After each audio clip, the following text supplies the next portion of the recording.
ठीक है, आज की क्लास में हम लोग जहाँ पिछली क्लास में खत्म किया था उसके आगे करेंगे। बेसिकली जब वेरिएबल फोर्स होता है तब वर्क डन कैसे निकालते हैं, है ना। और वेक्टरली जब फोर्स और डिस्प्लेसमेंट दिया हुआ है तब वर्क डन कैसे निकालते हैं, वर्क डन बाय स्प्रिंग कैसे निकालते हैं, वर्क डन जब हमें फोर्स पोजीशन ग्राफिकली हम लोग वर्क डन कैसे निकालेंगे, एनर्जी का डिफरेंट फॉर्म्स, काइनेटिक एनर्जी, और कोशिश करेंगे कि काइनेटिक एनर्जी स्टार्ट करने वर्क एनर्जी थ्योरम तक पहुंचे, है ना। कोशिश करके देखते हैं कहाँ तक हम लोग चलते हैं। अच्छा, work done by variable force. तो मान लो हमारे पास एक ऑब्जेक्ट है जो P पे रखा हुआ है और उसको हम लोग P1 पे है और उसको P2 पे लेके जा रहे हैं और इस पाथ के अलोंग लेके जा रहे हैं। ठीक है। सो किसी भी मोमेंट ऑफ टाइम पे मान लो ये यहाँ पे है, प्रेजेंट है, और जो P1 का पोजीशन वेक्टर है वो R1 है। पोजीशन वेक्टर मतलब ओरिजिन से उसको ज्वाइन कर देंगे, वो उसका पोजीशन वेक्टर बताता है। और P2 का पोजीशन वेक्टर R2 है। और कोई भी पॉइंट किसी टाइम t पे अगर है तो उसका पोजीशन वेक्टर r है, राइट। अब ये हमारा dr वेक्टर है और ये हमारा फोर्स वेक्टर है, राइट। इन दोनों के बीच में एंगल थीटा है। और ये मान लो ये जो पॉइंट है, ये पॉइंट p का जो कोऑर्डिनेट्स है x, y, j है। ठीक है, x, y, z है ना। Consider a particle moving from point P1 to point P2 along path shown in the figure while a force F acts on it. ठीक है, तो एक पार्टिकल कंसिडर करो, ये P1 से P2 तक जा रहा है। ठीक है, along path shown in figure while a force F acts on it. Position vector of some point P is given as, अब इसका पोजीशन वेक्टर बिकॉज इसका कोऑर्डिनेट x, y, z है और इसका कोऑर्डिनेट 0, 0, 0 है, तो ये जो पोजीशन वेक्टर r होगा that will be final position vector, position minus initial position x minus 0i plus y minus 0j plus z minus 0k। सो इसको सॉल्व कर लोगे तो एक्स आई प्लस वाई जे प्लस जेड के, ये हमारा पोजीशन वेक्टर हो गया पॉइंट पी का किसी टाइम टी पे। Work done by force F for small displacement D R. अब जब ये पी पे मौजूद था उस समय एक छोटा सा डिस्प्लेसमेंट डी आर देंगे, differential displacement, small displacement D R अगर देते हैं। वर्क डन हम लोगों ने पढ़ा है एफ डॉट डी आर होता है, dot product of force and displacement. अब टोटल वर्क डन निकालना है तो हम लोग क्या करेंगे, दोनों को इंटीग्रेट कर देंगे, राइट। इंटीग्रेट करेंगे, डी डब्ल्यू का इंटीग्रेशन वर्क डन हो जाएगा, डब्ल्यू हो जाएगा, और एफ डॉट डी आर का इंटीग्रेशन, और जो इंटीग्रेट करेंगे उसका लिमिट कहां से कहां तक रखेंगे, R1 से लेके R2 तक। तो work done is equal to force F dot D R और लोअर लिमिट R1 से अपर लिमिट R2 तक। If theta is the angle between F and D R, तो अब इसका अगर मैग्नीट्यूड के फॉर्म में लिखेंगे तो ये क्या लिखेंगे, force F into D R into cos theta, F का मैग्नीट्यूड, डी आर का मैग्नीट्यूड और एंगल बिटवीन देम, है ना। डी आर का ये डायरेक्शन है, एफ का ये डायरेक्शन है, इसके बीच में एंगल थीटा है। तो वर्क डन क्या हो जाएगा, F D R cos theta. और यहाँ पे जो लिमिट है, जो पोजीशन का जो लिमिट है वो R1 से लेके R2 तक वेरी कर रहा है ना। ये हमारा वेरिएबल फोर्स अगर होता है तो वर्क डन को हम लोग ऐसे निकालते हैं, और अगर वेक्टरली लिख रहे हैं तो इस तरह से लिखेंगे। ठीक है, so this is the work done when the force is variable, मतलब हर मोमेंट पे फोर्स चेंज कर रहा है। और हर मोमेंट पे चेंज कर रहा है, हम मानते हैं कि छोटा सा डिस्प्लेसमेंट होगा, इस दौरान फोर्स कांस्टेंट है एफ, और उसमें जो वर्क डन है एफ डॉट डी आर, और उसको हम लोग इंटीग्रेट कर देंगे R1 से लेके R2 तक। तो हमको पूरा वर्क डन निकल के आ जाएगा जब हम ऑब्जेक्ट को P1 से P2 मूव करा रहे हैं। P1 जिसका पोजीशन वेक्टर R1 है और P2 जिसका पोजीशन वेक्टर R2 है। क्लियर है बच्चों? Yes sir. यस। तो जैसे तुमको कभी दिया हुआ है, मान लो ये अगर वेक्टरली रिप्रेजेंटेड है, फोर्स F को हम लोग उसके एक्स वाई जेड कॉम्पोनेंट में लिखते हैं, एफ एक्स आई प्लस एफ वाई जे प्लस एफ जेड के। और जो हमारा पोजीशन वेक्टर R है उसको एक्स आई प्लस वाई जे प्लस जेड के लिखते हैं। ये फोर्स हो गया, ये पोजीशन वेक्टर हो गया। अब इसको dr लिखेंगे तो ये क्या हो जाएगा, dxi plus dyj plus dz के। अब हम लोग को वर्क डन निकालना है R1 से R2, राइट। सो वर्क डन हम लोग R1 से R2 इसको F डॉट dr करेंगे तो ये क्या हो गया, fxi fyj fz के dot product dxi dyj dz के। डॉट प्रोडक्ट होता है तो i को i से मल्टीप्लाई करते हैं, fx dx हो गया, j को j से मल्टीप्लाई करेंगे और k को k से मल्टीप्लाई कर देंगे, तो fx dx fy dy fz dz और लिमिट x1 y1 z1 से x2 y2 z2 तक। और अगर हम लोग इसको सेपरेट आउट कर देते हैं, एक्स कंपोनेंट को अलग, वाई कंपोनेंट को अलग और जेड कंपोनेंट को अलग, तो ऐसे लिखेंगे एफ एक्स डी एक्स, जहां एक्स का लिमिट x1 से x2 तक चेंज कर रहा है ना, एक्स कोऑर्डिनेट कहां से कहां तक चेंज कर रहा है, x1 से x2 तक, y कोऑर्डिनेट y1 से y2 तक और z कोऑर्डिनेट z1 से z2 तक। तो work done from moving a particle from point 1 p1 to p2 is fx dx, where x varies from x1 to x2, fy dy integration, range of y varies from y1 to y2, plus fz dz का integration, where range of z varies from z1 to z2.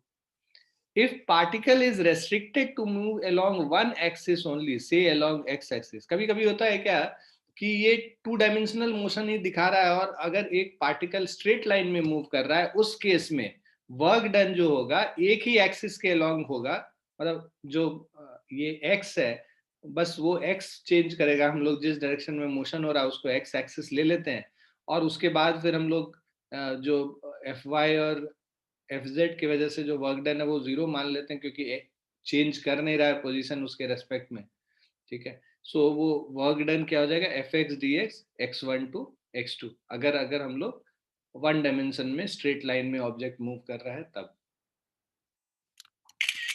Clear है यहाँ तक बच्चों? Yes sir. एक example कर लेते हैं अब। A particle moves from point P that is 2 meter 3 meter and, ठीक है, 2 मीटर 3 मीटर एंड 1 मीटर है ये, ठीक है।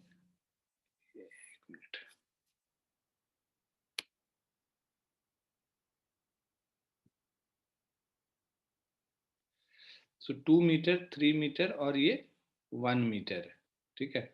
So particle moves from point P to, ये पॉइंट Q है, ठीक है, to Q which is 1 metre 2 metre and -1 metre, while a force F, जो फोर्स F अप्लाई हो रहा है that is xi plus Y square J plus Z square k acts on it, find the work done by the force. Force दिया हुआ है, position vector देखो P का दिया हुआ है और Q का दिया हुआ है, मतलब जो पोजीशन कोऑर्डिनेट्स हैं। तो अब अगर हम लोग यहाँ पे, हमें पता है ये जो R वेक्टर है, सो दिस इज जो डिस्प्लेसमेंट वेक्टर होगा that is 2 minus 1 x2 minus x1 i plus 3 minus 2, एक मिनट,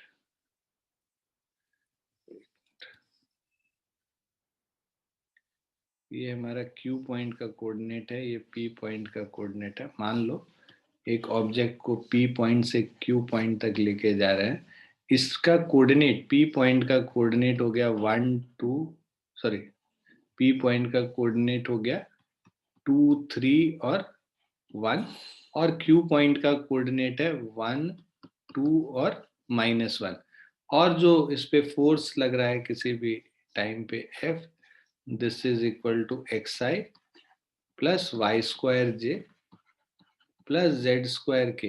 अब देखो ये एक्स वाई जेड पे डिपेंडेंट है ना, तो अगर जैसे जैसे कोऑर्डिनेट्स चेंज करेगा फोर्स का वैल्यू चेंज करेगा, मतलब जो फोर्स है वो फिक्स्ड नहीं है ना, फोर्स वेरिएबल फोर्स है। तो इसका मान लो कोऑर्डिनेट किसी टाइम पे एक्स वाई जेड था, तो उस पॉइंट पे जो फोर्स लग रहा है एक्स आई प्लस वाई स्क्वायर जे प्लस जेड स्क्वायर के लग रहा है, ठीक है। अब work done in going from point P to Q is equal to F X D x, और x कहां से कहां तक वेरी कर रहा है, 2 से लेके 1 तक वेरी कर रहा है, plus F Y D Y, और y कहां से कहां तक वेरी कर रहा है, 3 से लेके 2 तक वेरी कर रहा है, और plus of F Z D Z, और z जो वेरी कर रहा है 1 से लेके -1 तक वेरी कर रहा है।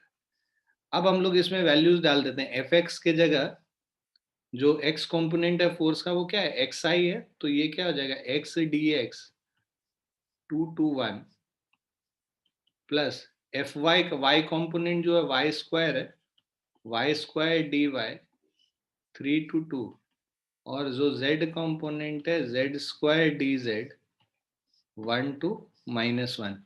इसको सॉल्व करेंगे, एक्स डी एक्स क्या हो गया, एक्स स्क्वायर बाई 2 हो गया, ठीक है, लिमिट 2 से लेके 1 तक हो गया, प्लस ऑफ यहाँ वाई स्क्वायर को इंटीग्रेट करेंगे वो क्या हो जाएगा, वाई क्यूब बाई 3, इसका लिमिट 3 से 2 हो गया, और z को डिफरेंशिएट करेंगे ये क्या हो जाएगा, z क्यूब बाई 3, ठीक है, और इसका जो लिमिट है 1 से लेके -1 हो गया, ठीक है।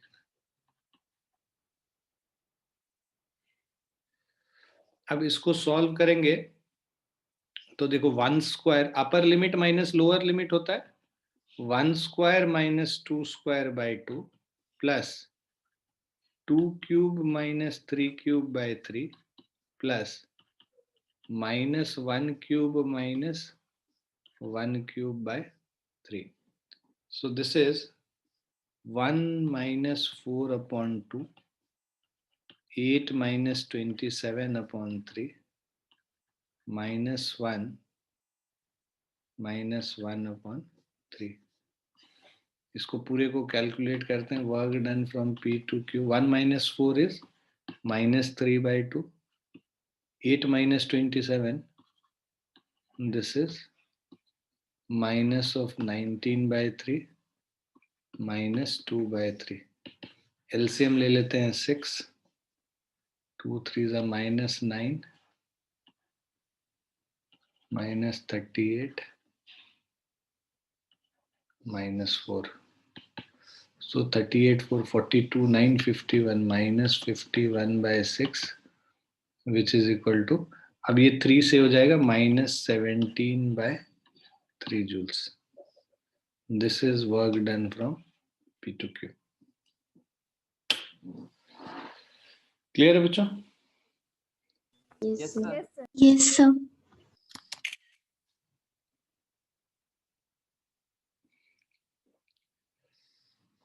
नेक्स्ट क्वेश्चन पे चलते हैं, ठीक है।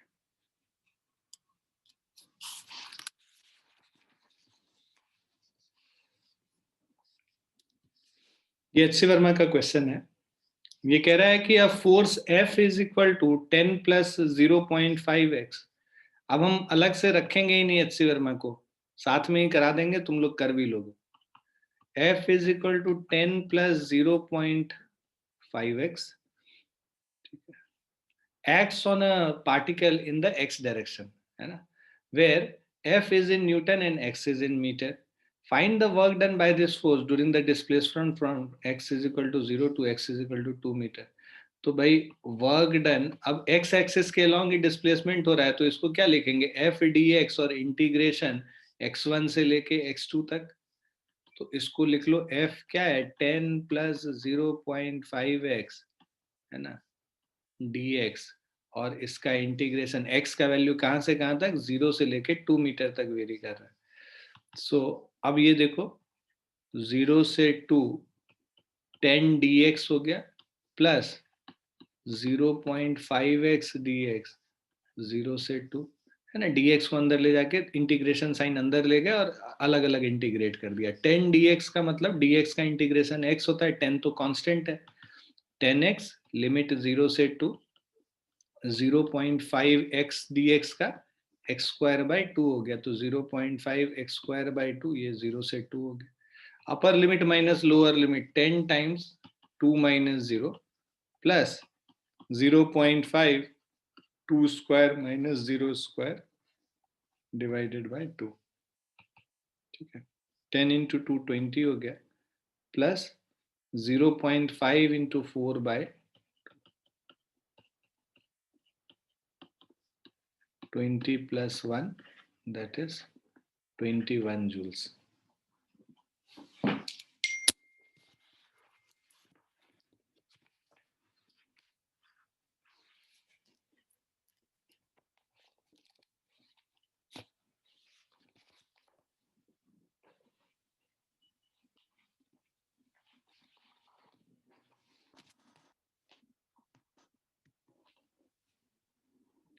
Clear बच्चों? Yes.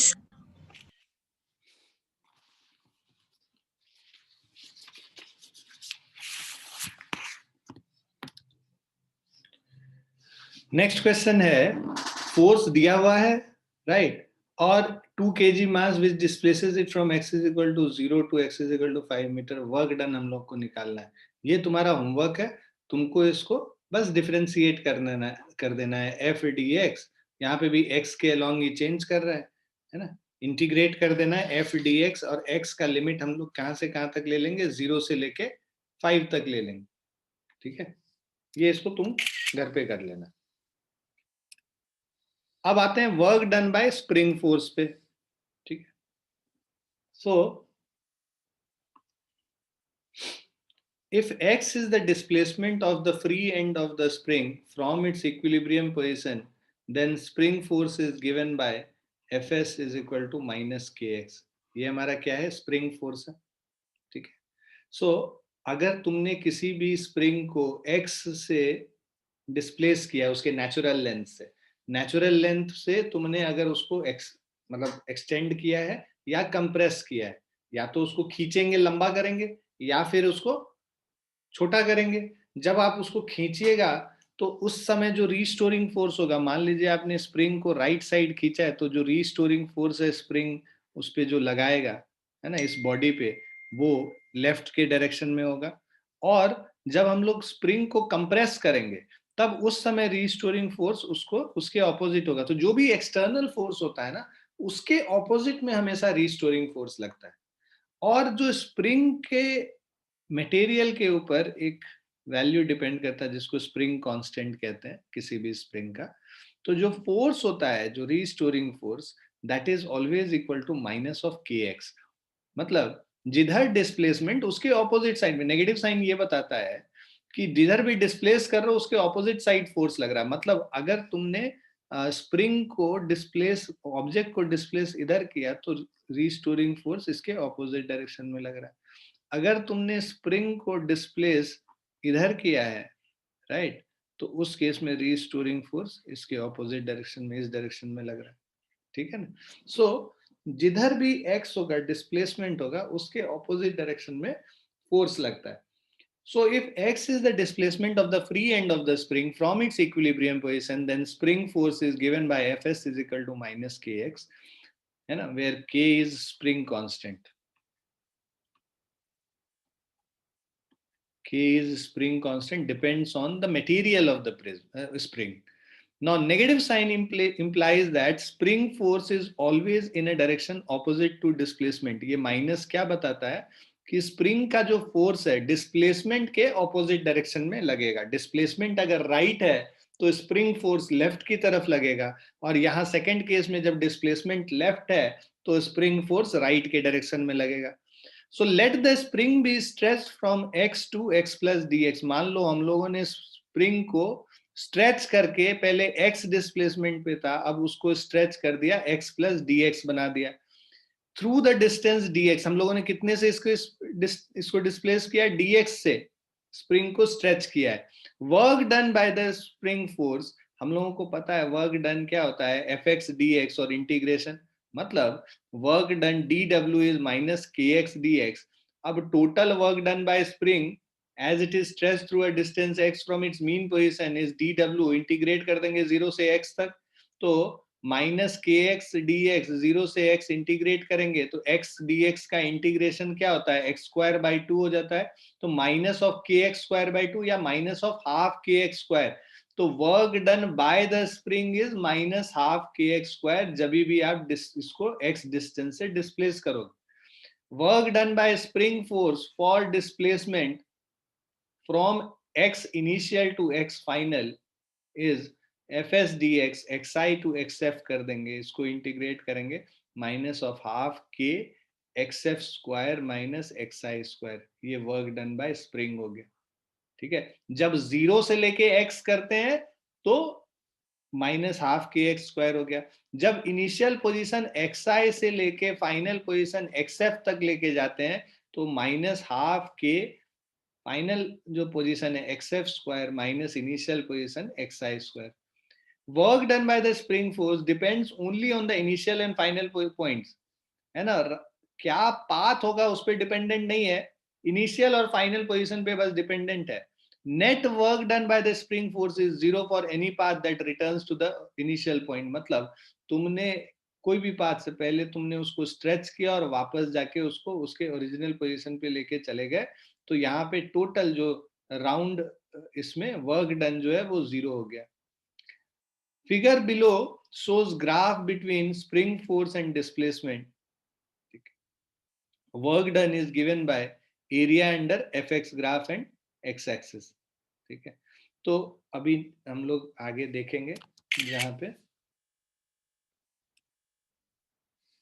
ये जो है ना, इनिशियल पोजीशन में minus half k x i square, final position minus half k x f square, तो ये वर्क डन, ये जो फोर्स और डिस्प्लेसमेंट का देख रहे हैं, और वर्क डन क्या होगा, वर्क डन देखो इसका एरिया होगा, जो इस ट्राइंगल का एरिया, मतलब फोर्स और डिस्प्लेसमेंट के बीच में जो ग्राफ है उसके उसके जो उसका और एक्स एक्सिस के बीच में जो एरिया होगा वो वर्क डन हमें बताता है। So work done by external agency against spring force, work done by spring क्या हो गया, work done by spring is equal to minus half k x square. Work done by external force क्या हो जाएगा, इस स्प्रिंग के opposite minus of work done by spring हो जाएगा।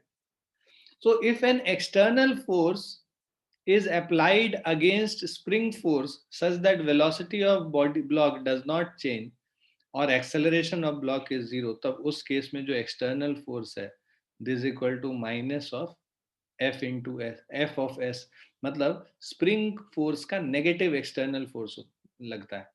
भाई अभी देखो पिछले फिगर में अगर मैं तुम्हें दिखाऊं, यहाँ पे देखो स्प्रिंग फोर्स इधर लग रहा है, तो एक्सटर्नल फोर्स क्या, जो हम लोग फोर्स लगाएंगे, जो हम मान लो इस स्प्रिंग को स्ट्रेच करने के लिए हम जो फोर्स लगा रहे हैं वो किधर लगा रहे हैं, राइट के तरफ लगा रहे हैं, और स्प्रिंग फोर्स किधर लग रहा है, लेफ्ट के तरफ लग रहा है, दोनों ऑपोजिट डायरेक्शन में। लेकिन हाँ, जितना तुम फोर्स लगाओगे उतना ही स्प्रिंग, इसको अगर हम लोग धीरे धीरे इसको मूव करा रहे हैं, कोई एक्सेलरेशन नहीं हो रहा है, तो जितना फोर्स हम लोग राइट के तरफ लगाएंगे उतना ही स्प्रिंग इस ब्लॉक पे लेफ्ट के तरफ फोर्स लगाएगा। तो हमेशा एक्सटर्नल फोर्स जो है is equal to minus of force applied by spring. इधर भी फोर्स जो हम लोग लगा रहे हैं कंप्रेस करने के लिए वो लेफ्ट की तरफ लगा रहे हैं, ठीक है, और जो स्प्रिंग फोर्स लगा रहा है वो राइट के तरफ लगा रहा है, तो यहाँ पे भी सेम है, जो एक्सटर्नल फोर्स है this is equal to minus of force applied by spring. तो इस कॉन्सेप्ट को ध्यान में रखते हुए यही चीज है, work done by external agency against spring force, so if an external force is applied against spring force such that velocity of block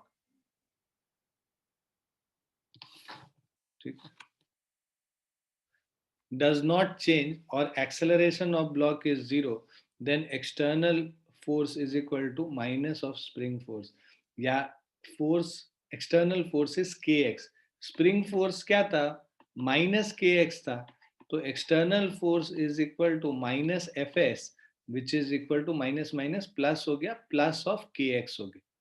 clear है बच्चों? Yes, sir. Yes. Now let the spring be further stretched from x to x plus dx through a distance dx, तो work done क्या हो जाएगा, small amount of work done due to external forces fx dx, that is kx dx, तो half kx square हो गया, तो वहां पे total work done to stretch the spring through a distance x from its mean position is half kx square, and total work done in stretching the spring from x initial to x final is equal to half k x final square minus x initial square. और यहाँ पे अगर हम लोग force और graph F X graph बनाते हैं तो एक्स इनिशियल पे जो वर्क डन है, राइट, वो इतना है, और एक्स फाइनल के समय जो वर्क डन है वो इतना है। और एक्सटर्नल फोर्स कितना वर्क डन करेगा? एक्सटर्नल फोर्स करेगा ये बड़े वाले ट्रायंगल का एरिया, ठीक है, माइनस छोटे वाले ट्रायंगल का एरिया निकाल लेंगे। तो बेसिकली आपका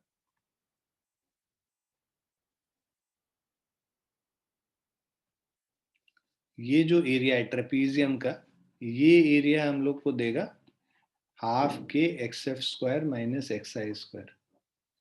देखो समझो, ये जो छोटा वाला ट्रायंगल का एरिया है ये वर्क डन, ठीक है, जो half half k x i square कर रहे हैं ये छोटे ट्रायंगल का area. Half k x f square कर रहे हैं वो ये बड़े ट्रायंगल का एरिया। तो बड़े ट्रायंगल का एरिया माइनस छोटे ट्रायंगल का एरिया ये हमें दे देता है।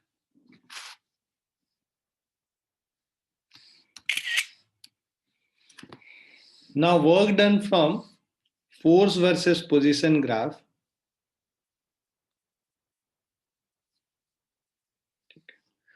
सो अगर हमें फोर्स और पोजीशन के बीच में ग्राफ दिया हुआ है, ये एफ हो गया इधर वाई एक्सिस पे, एक्स एक्सिस पे पोजीशन हो गया, initial position final position. Work done जब हम कहते हैं work done is equal to F X D X integration X initial से लेके एक्स फाइनल। इसका मतलब हुआ कि आप यहाँ पे इस पूरे चीज का ये इंटीग्रेशन होता क्या है एक्चुअली में, इसका अगर ज्योमेट्रिकल सिग्निफिकेंस समझो तो हम लोगों ने पहले आपको बताया भी था कि भाई जब हम कहते हैं कि dx डिस्टेंस से एक हम लोग ये मान लो छोटा सा एक विड्थ लेते हैं, इस विड्थ का जो इसका जो विड्थ है वो मान लो dx अमाउंट है, और इस पॉइंट पे जो फोर्स है इंस्टेंटेनियस फोर्स वो f हो गया, fx हो गया, है ना। एट एट x जो इसका फोर्स का वैल्यू है fx हो गया।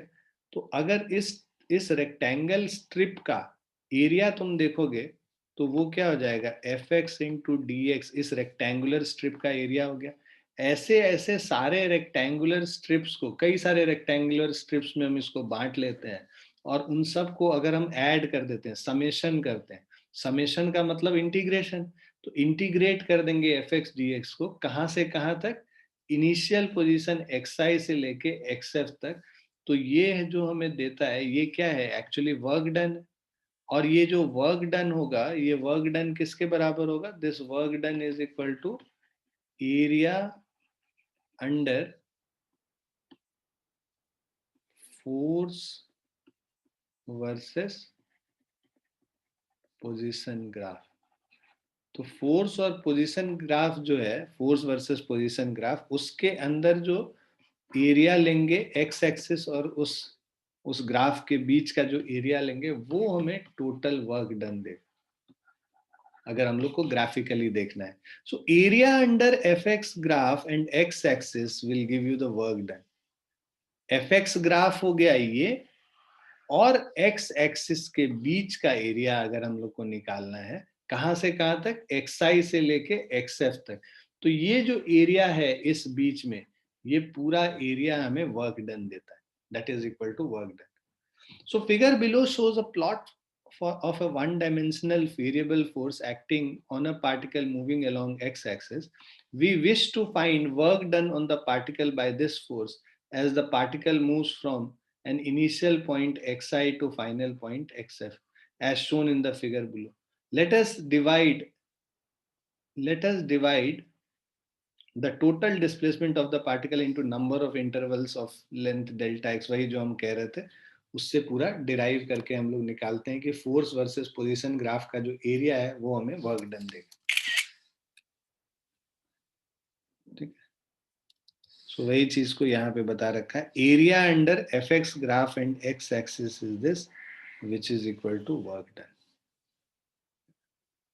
जो भी हमने बताया कि छोटे छोटे रेक्टेंगल्स में डिवाइड करके उन सारे रेक्टेंगल्स को ऐड कर देते हैं तो वो इंटीग्रेशन में चेंज हो जाता है, और उस इंटीग्रल का जो वैल्यू है F X D X integral X I to X F, that is equal to work done.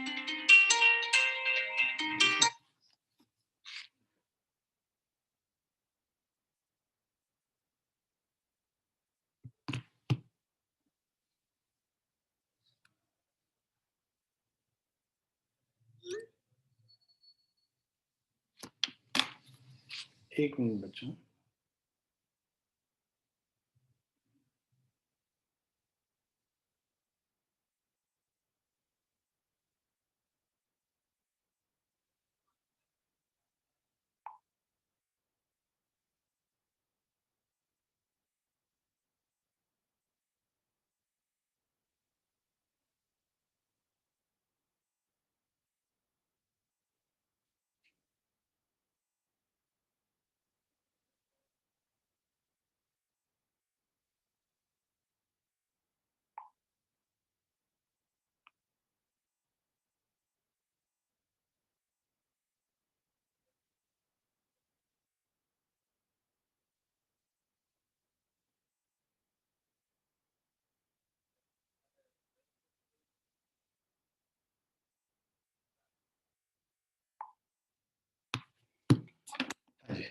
अब ये क्वेश्चन पे आते हैं। यहाँ पे क्या बताया, horizontal force F is used to pull a box placed on floor, variation in the force with position coordinate x measured along the floor is given by the graph.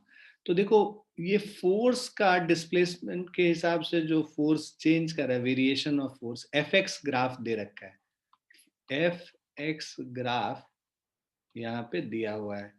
Calculate the work done by the force in moving the box from x is equal to 0 to x is equal to 10.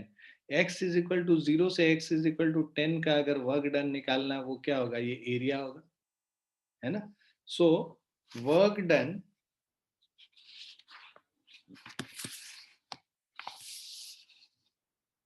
First part, work done by the force in moving the box from x is equal to 0 to x is equal to 10 meter is equal to area of trapezium OABC. Area of trapezium OABC half into sum of parallel sides. Half into sum of parallel sides AB plus OC into height. Height कितना है, OA है. This is half into sum of AB है 5, OC है 10 और height जो है ये भी 10 है. तो 15 into 5 75 जूल्स हो गया. सेकेंड पार्ट में कह रहा है work done by the force in moving the box from 10 x is equal to 10 to 15. तो work done in from 10 to 15, ये एरिया ऑफ ट्राइंगल, ये वाले ट्राइंगल का area. So work done by force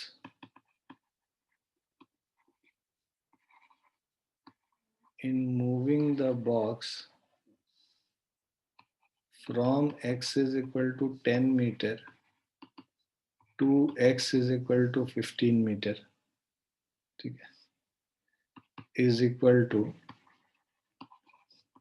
area of triangle CED half into base CE into height ED. So this is, अच्छा उसके अलावा ना तुम ये देखो, ये x एक्सिस के नीचे है, x एक्सिस के नीचे होगा तो एरिया जो है वो नेगेटिव काउंट होगा. मतलब x एक्सिस के ऊपर वाला एरिया पॉजिटिव होता है और नीचे वाला एरिया नेगेटिव होता है. तो ये आगे एक माइनस साइन लगेगा. हाफ इंटू सी इज 5 और ईडी जो है यहाँ पे ये हाइट देना चाहिए इसको, ये भी 10 ही है, ठीक है, ये यहाँ -10, ठीक है. Half into 5 into 10, so this is minus of 25 joules. अब जो थर्ड पार्ट है यहाँ पे, ये कह रहा है आपको calculate the work done by the force in moving the box from 0 to 15। अब यहां से यहां तक, 0 से लेके 15 तक, तो ये जो है वर्क डन, यहाँ पे वर्क डन जो है पॉजिटिव है, और यहाँ पे जो वर्क डन है वो नेगेटिव है। तो final total work done will be equal to, दोनों वर्क डन को बस ऐड कर दे, तो ये नेगेटिव साइन के साथ ऐड होगा, तो मतलब बेसिकली सब्ट्रैक्ट हो गया। सो टोटल वर्क डन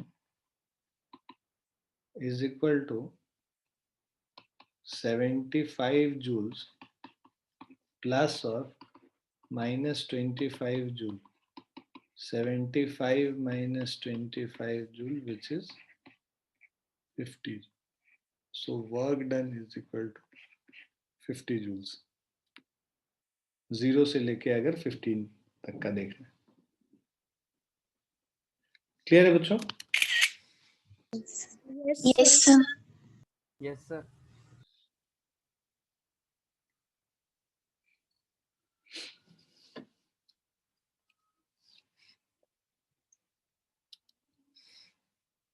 अब ये एक क्वेश्चन है, ठीक है, यहाँ पे क्वेश्चन में कह रहा है block of mass m is pulled along a horizontal surface by applying a force at an angle theta with the horizontal. तो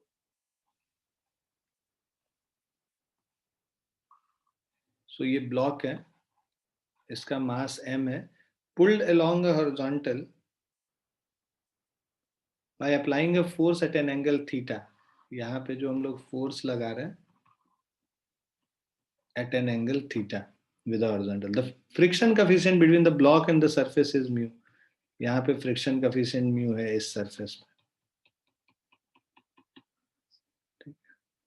if the block travels at a uniform velocity, ठीक है, ये यूनिफॉर्म वेलोसिटी से move कर रहा है, तो मतलब एक्सेलरेशन नहीं है, यूनिफॉर्म वेलोसिटी से मूव कर रहा है, एक्सेलरेशन नहीं है, तो मतलब जितना फोर्स राइट को लग रहा होगा उतना ही लेफ्ट को लग रहा होगा, मतलब ये इक्विलिब्रियम पोजीशन होगा। अब एफ के दो कंपोनेंट हो गए, फ्री बॉडी डायग्राम बनाते हैं।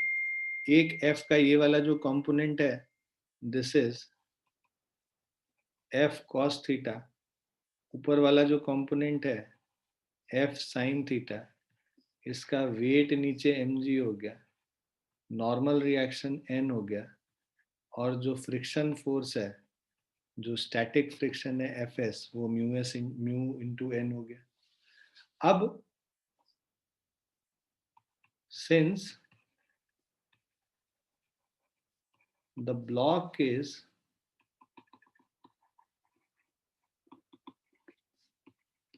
Moving with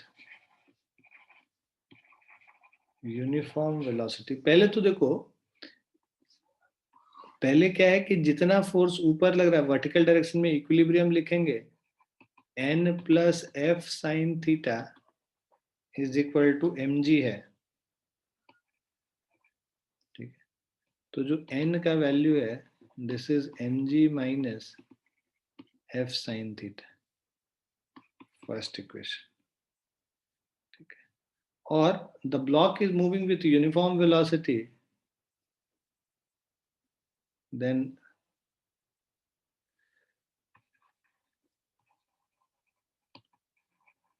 the horizontal forces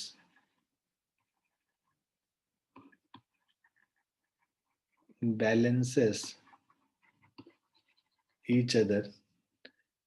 तो राइट साइड में जो फोर्स लग रहा है एफ कॉस थीटा, और this is equal to friction force mu into N, F cos theta is equal to mu into N, और एन की जगह हम लोग पुट कर लेंगे, तो F cos theta is equal to mu into M G minus F sine theta, यहाँ पे लिख लेंगे फ्रॉम 1 and 2।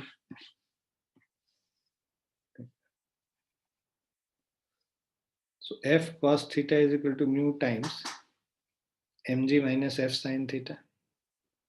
So यहाँ पे f कॉमन ले लो, cos theta plus mu sin theta इज म्यू एम जी, म्यू को अंदर ले गए और minus mu F sine theta को लेफ्ट को ले आए और एफ को कॉमन ले लिया, तो एफ क्या हो जाएगा, F is equal to mu M G divided by cos theta plus mu sine theta.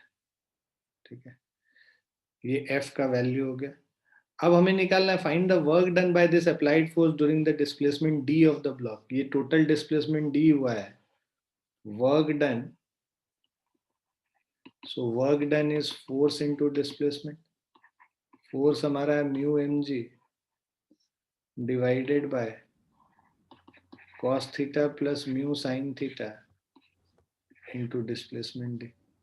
So this is your value, मतलब mu mgd divided by cos theta plus mu sin theta, ये work done है।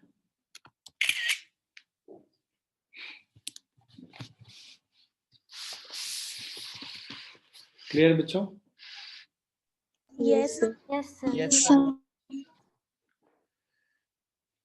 ये भी H Verma का question है। Next पे चलते हैं, एनर्जी पे। so,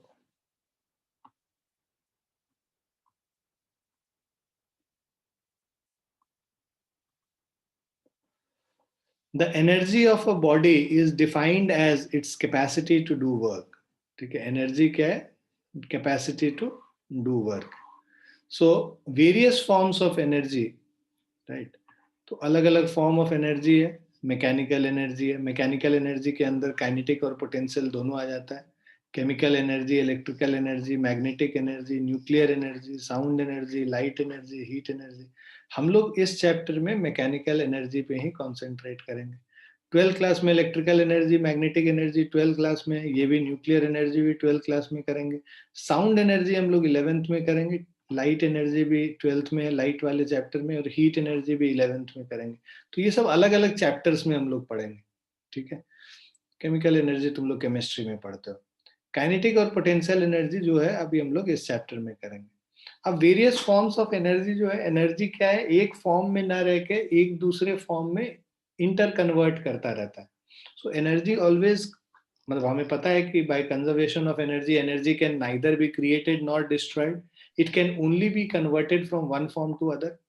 so energy conversion from one form to another takes place in various phenomena. For example, an electric heater converts electrical energy into heat energy and a bulb converts electrical energy into light energy. तो जितने भी devices हैं, जितने भी electronic devices हैं, या day to day life में हम लोग बहुत एग्जांपल्स देखते हैं जहां पे एनर्जी एक फॉर्म से दूसरे फॉर्म में, यूजेबल फॉर्म में कन्वर्ट हो रहा है। According to principle of conservation of energy, if we ignore mass energy conversions, energy may be transformed from one form to another, but it cannot be created or destroyed. तो हम लोग यहाँ पे mass energy conversion को ignore कर रहे हैं, है ना, जो हमारा आइंस्टाइन्स इक्वेशन है, E is equal to delta M C square, यहाँ पे हम लोग उसको अगर इग्नोर कर लें कि एनर्जी और मास आपस में इंटर कन्वर्ट हो सकता है, तो उस केस में जो principle of conservation of energy क्या कहता है कि energy can neither be created not destroyed. Alternate statement है कि in transforming energy from one form to another in an isolated system, energy is always conserved. दूसरा statement ये कहता है energy can neither be created not destroyed. तीसरा statement कहता है total energy of all energy in the total sum of all energy in the universe remains constant. Now energy क्या है, जैसे वर्क डन एक स्केलर क्वांटिटी है, energy भी एक स्केलर क्वांटिटी है। Dimension of energy, work done का जो डायमेंशन होता है वही सेम डायमेंशन यहाँ पे भी होगा, फोर्स इनटू डिस्प्लेसमेंट था ml²t-2, ये एनर्जी का भी डायमेंशन हो गया। Dimensions of energy are same as that of work और torque. Now units of energy, SI unit of energy is joule, जैसे वर्क डन का यूनिट जूल है वैसे ही एनर्जी का भी जूल है। CGS unit of energy is erg. 1 joule convert करेंगे तो 1 जूल इज 10⁻⁷ अर्ग होता है। Some of the practical units of energy यार, और बहुत सारे जो हम लोग जो प्रैक्टिकल यूनिट्स हैं, इलेक्ट्रॉन वोल्ट, जनरली हम लोग जब एटॉमिक पार्टिकल्स के बारे में पढ़ते हैं, वहां पे हम लोग इलेक्ट्रॉन वोल्ट के टर्म्स में एनर्जी लिखते हैं। किलोवाट आवर्स KWH ये कमर्शियल यूनिट ऑफ एनर्जी हो गया। कैलोरी जो है, हीट जो है, हम लोग जनरली कैलोरी के फॉर्म में एनर्जी को लिखते हैं। सो ये अलग अलग प्रैक्टिकल यूनिट्स हैं। 1 इलेक्ट्रॉन वोल्ट का वैल्यू है 1.6 इंटू 10⁻⁻19 जूल के बराबर।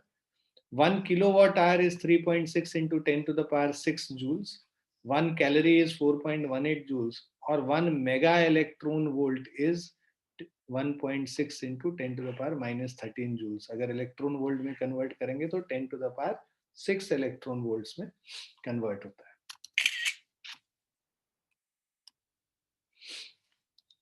अब kinetic energy, the energy possessed by virtue of its motion is called kinetic energy. कोई भी ऑब्जेक्ट मूव कर रहा है, उसके वजह से जो एनर्जी होता है उसको हम लोग काइनेटिक एनर्जी कहते हैं। मतलब कोई ऑब्जेक्ट में अगर मोशन है तो उस मोशन के वजह से जो एनर्जी होगा दैट इज काइनेटिक एनर्जी। तो कभी भी कोई ऑब्जेक्ट मूव करेगा तो we will say that it possesses some kinetic energy, उसके अंदर कुछ काइनेटिक एनर्जी है। सो kinetic energy of a body of mass m moving with velocity v is given as k is equal to half mv square. Expression for kinetic energy for constant force. Suppose a constant force F acts on a body of mass m as the body travels a distance s and increases its velocity from 0 to b. हम मानते हैं, मान लो कि एक force F लग रहा है एक ऑब्जेक्ट पे, उसकी वजह से इसमें डिस्प्लेसमेंट F हो रहा है, तो वर्क डन क्या हो गया? F इंटू एस हो गया, राइट? ये जो F into s work done है, that work done force into displacement is basically, यहाँ पे फोर्स को तुम m into a into s लिख लोगे। अब यहाँ पे जो इक्वेशन है, मान लो u इज इक्वल टू 0 है, तो v square is u square plus 2as। तो यहाँ पे v स्क्वायर इज 2as, तो s क्या हो जाएगा? v स्क्वायर बाई 2a हो गया। इन दोनों को कंबाइन कर दो, तो यहाँ पे s के जगह v स्क्वायर बाई 2a कर दोगे, तो ये क्या हो जाएगा? Work done is mass into acceleration into we square by 2a। ये कट गया, तो ये क्या हो गया? हाफ mv स्क्वायर हो गया। तो ये काइनेटिक एनर्जी हो गया, ठीक है। Expression of kinetic energy for variable force, वहां पे तो फोर्स कांस्टेंट रखा था हमने। अगर वेरिएबल फोर्स है तो हम लोग को देखो, work done dw is f ds, f की जगह ma ds कर लिया, dw is m dv by dt into ds। a को हम लोग dv बाई dt लिख सकते हैं, एक्सेलरेशन, ठीक है। और हम लोग m dv, ये dt को अब ds के साथ लेके चले जाओ, तो m dv into ds by dt, तो mv dv हो गया। वर्क डन क्या हो गया? mv dv। ना इस एक्सप्रेशन को mv dv को इंटीग्रेट कर दो 0 से v तक। अगर हमें टोटल वर्क डन निकालना है तो इसको इंटीग्रेट करेंगे, और v का लिमिट क्या है? 0 से लेके v तक हम लोग लिमिट बढ़ा रहे हैं। मतलब इनिशियली जो है ऑब्जेक्ट, मान लो इसका स्पीड 0 था, बाद में v हो गया, तो 0 से v तक इंटीग्रेट कर लोगे, mv स्क्वायर बाई 2, 0 से v मतलब हाफ mv स्क्वायर हो गया। तो work done is half mv square. Work done appears as kinetic energy of the body. जो भी वर्क डन करेंगे वो क्या चीज में यूज होगा? काइनेटिक एनर्जी को इंक्रीज करने में यूज होगा। तो kinetic energy is work done is half mv square. Kinetic energy का जो वैल्यू है that is equal to half mv square आ जाता है। तो ये हम जब वेरिएबल फोर्स होगा तब हम लोग इसको ऐसे करते हैं, और इसके पहले वाला जो किए थे वहां पे कांस्टेंट फोर्स था, वहां पे वर्क डन हम लोग ऐसे निकाले थे। दोनों केस में तुम देखोगे वर्क डन हमेशा हाफ mv स्क्वायर ही आता है। वेक्टर फॉर्म में काइनेटिक एनर्जी को हम लोग ऐसे लिखते हैं, half m v dot v। v dot v क्या हो गया? v स्क्वायर हो गया। तो वेक्टर फॉर्म में काइनेटिक एनर्जी को इस फॉर्म में लिखा जाता है। Kinetic energy is always positive. क्यों? क्योंकि v स्क्वायर कर रहे हैं, देखो मास कभी नेगेटिव हो नहीं सकता है। और उसके बाद जब हम काइनेटिक एनर्जी लिख रहे हैं half into m into we square, v square एक पॉजिटिव क्वांटिटी है, square of a number is always positive. Mass भी हमेशा पॉजिटिव है, मास कभी नेगेटिव हो नहीं सकता है। वी स्क्वायर हमेशा पॉजिटिव होता है, वी स्क्वायर कभी नेगेटिव हो नहीं सकता है। तो मतलब काइनेटिक एनर्जी क्या हो गया? हमेशा पॉजिटिव हो गया। So kinetic energy is always positive. That is, kinetic energy can never be negative, as negative mass is not defined, and v square is always positive. Kinetic energy depends on frame of reference. तो भाई जब हम लोग v निकाल रहे हैं तो v किस फ्रेम ऑफ रेफरेंस से निकाल रहे हैं, उस पर हमारा काइनेटिक एनर्जी भी डिपेंड करेगा। Relation between kinetic energy and momentum बड़ा इंपॉर्टेंट है, इस पे बेस्ड क्वेश्चंस काफी पूछे जाते हैं, है ना। तो kinetic energy half mv square हो गया, ठीक है। अब इसको हम लोग क्या करते हैं, ऊपर नीचे m से मल्टीप्लाई कर लो, तो ये क्या हो जाएगा, half into m square v square by m। तो half into m square v square mv का whole square by m। mv क्या होता है, मोमेंटम होता है, मतलब p square by 2m is equal to kinetic energy. So kinetic energy is equal to p square by 2m। ये relation हो गया काइनेटिक एनर्जी और मोमेंटम के बीच में। और अगर मोमेंटम को काइनेटिक एनर्जी के टर्म्स में लिखना है, p स्क्वायर इज 2km और p is equal to root under 2k into m। तो ये जो रिलेशन है, ये हमारा इन दोनों के बीच में रिलेशन हो गया।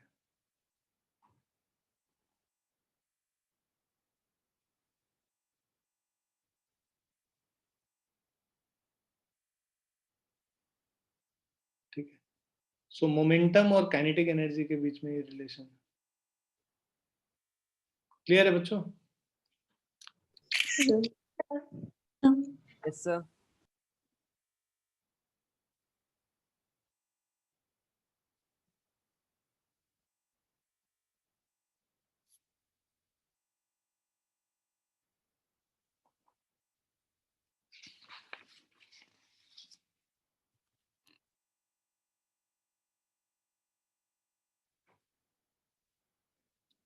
अब एक क्वेश्चन देख लेते हैं फटाक से।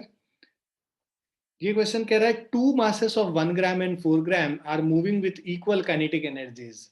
The ratio of the magnitudes of their momenta is, मतलब उनके मोमेंटम के बीच में हमें क्या रेशियो है वो निकालना है।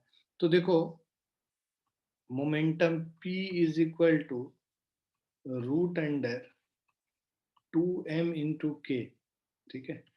तो p1 by p2 is equal to root under 2m1k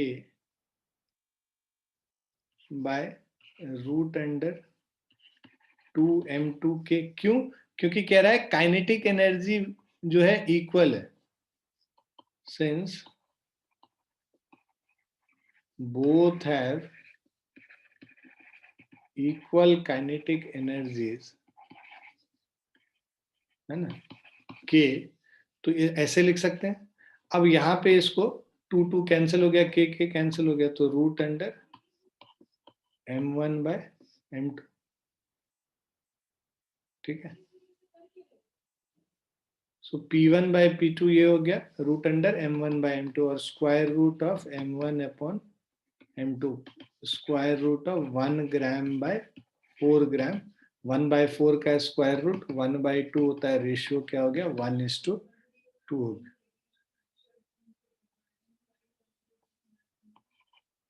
so option 3 हो गया।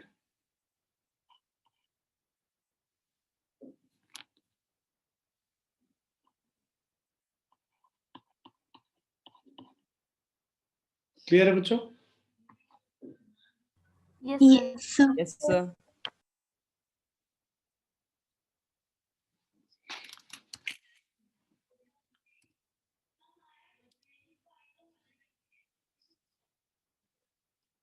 अब 18 क्वेश्चन है, the momentum of a body decreases by 20%, then percentage decrease in its kinetic energy is.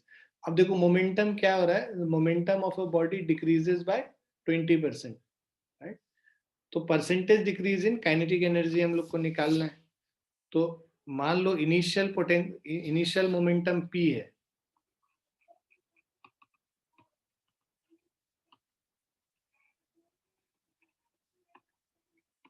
so let initial momentum is equal to p,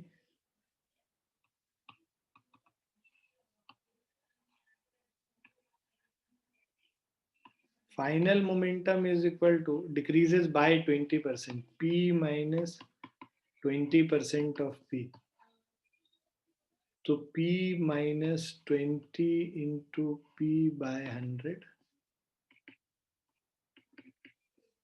5p minus p, 4p/5 हो गया, ठीक है। तो ये हमारा फाइनल मोमेंटम हो गया, इसको हम लोग 0.8p भी लिख सकते हैं, राइट। अब हमें निकालना है percentage decrease in kinetic energy. So initial kinetic energy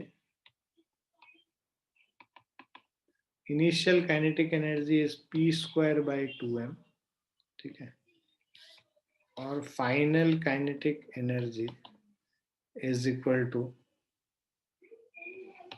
0.8p का होल स्क्वायर बाय 2m, है ना। अब यहाँ पे मोमेंटम तो 0.8p है, तो 0.64p² हो गया, ये फाइनल काइनेटिक एनर्जी। अब percentage decrease in kinetic energy is final kinetic energy minus initial kinetic energy by initial kinetic energy into 100। Decrease है तो इनिशियल माइनस फाइनल करेंगे, ठीक है, क्योंकि इनिशियल बड़ा होगा। सो इनिशियल काइनेटिक एनर्जी है p²/2m minus 0.64p² divided by p²/2m into 100। अब देखो p²/2m कॉमन लेके काट लो, 1 माइनस 0.64 इंटू 100, 0.64, तो ये क्या हो गया,